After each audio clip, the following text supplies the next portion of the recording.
Recuerdo que de pequeño le tenía un pavor a las muñecas de porcelana y todo a raíz de una pijamada que tuve con mi amigo Beto. Desde que íbamos en la primaria solíamos jugar en su casa con las cosas que le regalaban sus papás a él y a su hermana.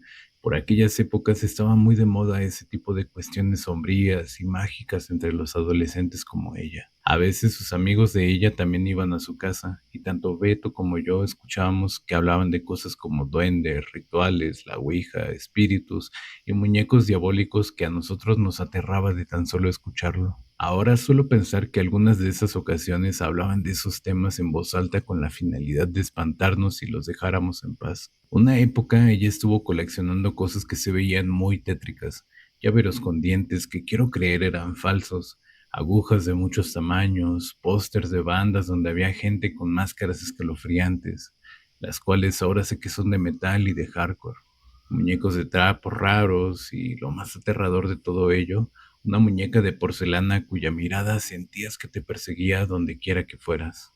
A veces pienso que sus padres debieron tener mucha paciencia con ella. El cuarto de Beto y el de su hermana quedaban uno junto al otro, por lo que al pasar al de Beto podías llegar a ver el de ella. Su hermana tenía acomodada la muñeca de manera intencional para que su mirada diera a la puerta y por ende a cualquiera que pasara por enfrente de ella. Si no mal recuerdo, la tenía acomodada casi al fondo de su habitación, y la poca iluminación que le daba le terminaba de dar ese tono misterioso y sombrío que hasta incomodaba a sus padres, ya que en diferentes ocasiones escuchamos que le pidieron que cambiara la muñeca de ubicación.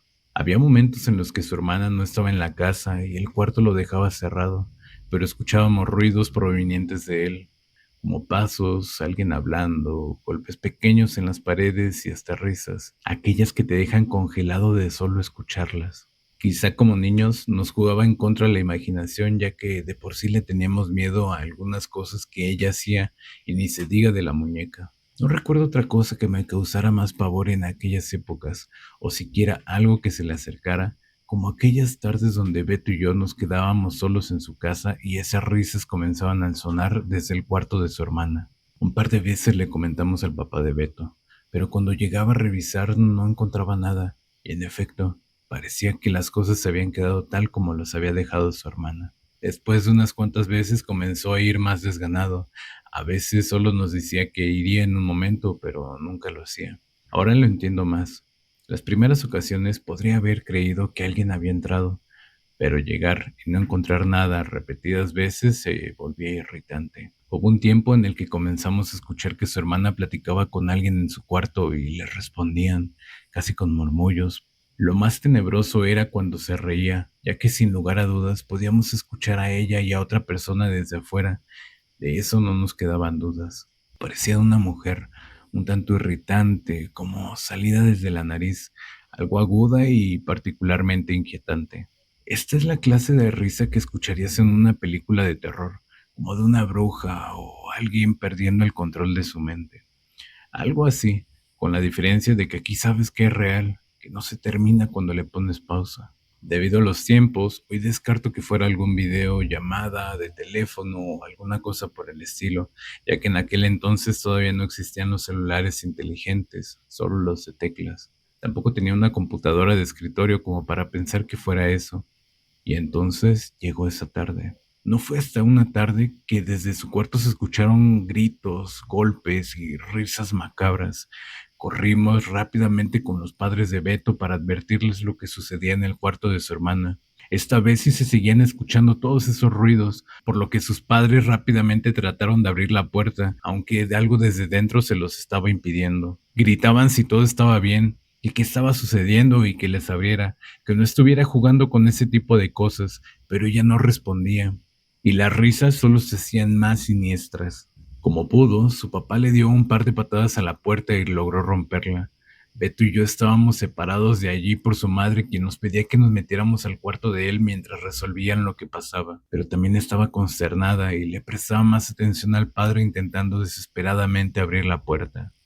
Estaba pensando que, al momento, no existe alguna película de terror que pueda nombrar la cual se acerque a esa imagen que todos vimos aquella vez esa tarde.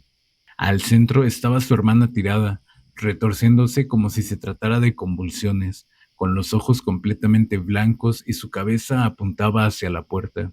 Frente a ella se encontraba una ouija con un puntero que no dejaba de girar en la palabra sí. Y por si eso no fuera poco, la muñeca estaba parada junto al tablero, viendo igualmente hacia la puerta. Algo que hacía la escena aún más aterradora era que la risa no dejaba de escucharse, y pronto nos dimos cuenta que provenía de la muñeca. Sus papás rápidamente tomaron a su hermana y se la llevaron a un hospital. Pasaron a dejarnos a Beto y a mí en mi casa y nos pidieron de favor que no le contáramos nada a mi familia, que ellos lo harían en cuanto resolvieran la situación. Que si preguntaban, su hermana había sufrido convulsiones muy fuertes y que por eso se la llevaron de urgencia. Beto estaba llorando y completamente aterrado. En mi casa solo pudimos conciliar la tranquilidad hasta que mis papás se quedaron con nosotros y supieron cómo consolar a mi amigo. Tras un par de horas, la mamá de Beto llegó y nos dijo que su hermana estaba bien, pero que se quedaría en el hospital un par de días bajo la observación de los médicos. Ya con su madre, mi amigo pudo estar más tranquilo, y ella pronto nos dejó un momento para platicar con mis padres. Nunca supe lo que ella les dijo, pero por mi lado jamás me atreví a contarles todo lo que pasó por miedo a que ya no me dejaran jugar con él. Solo les dije que nos encontramos a su hermana retorciéndose en el suelo y que sus padres nos trajeron rápido para la casa. Cabe mencionar que luego de eso, todas las cosas extrañas que tenía su hermana las tiraron a la basura, incluida la muñeca de porcelana que tenía, la cual, cuenta Beto, hasta fueron a quemar a una iglesia en compañía de un padre. Durante un par de semanas no dejaron que yo visitara a Beto, y tampoco es que a mí me dieran ganas de hacerlo. Más bien preferían que él viniera a la mía y nos la pasamos aquí toda la tarde. Bastantes años después, su hermana nos contó que había jugado un par de sesiones de la Ouija, junto con la muñeca, por supuesto.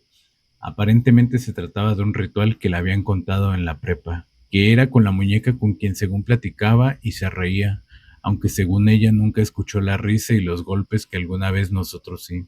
Explicó que ese día se le había ocurrido preguntar el nombre de la muñeca y que al responderle fue cuando su memoria se quedó en blanco, que de pronto solo se despertó en la cama del hospital desorientada. Según ella, el nombre de la muñeca es Matilda.